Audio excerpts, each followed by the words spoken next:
Ebusia for mama akwa basa metua kase no so dia. Opanyi George Chei a oda eye asaku a chese se bi wona wadi dem ene wosa ekuo ni ma won ekre Adom achede Nyankopon edi ama won mu no opanyi abomodin aka inkranhye sem bi atra awofo a Nyankopon adom won emma se bi won edi dem.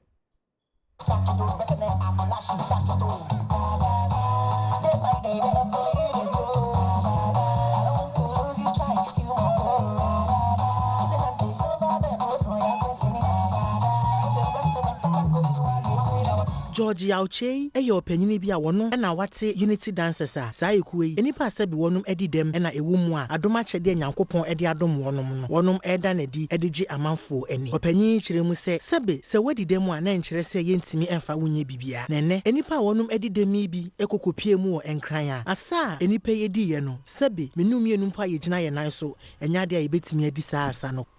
yo me magana fo nyina afisiapa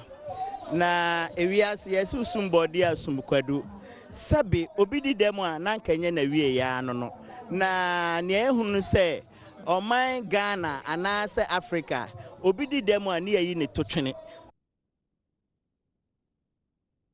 Ashefo aha ana breba makwan Anigyee Kasee no nyina etimi ede asie mefa akonya wees na chese mede na sekese pa ede akwama ye producer McBride bebi a wo bia mechia won so nya abre na de share Kasee yi no nso mede nchia kese pa ede ekọ ede amawo ye na ye sinkona ye na ye je penia de Kasee yi ebre wono eye me mosumfo na Fisa Ibrahim ni aba Puma kakari Josephine yakramo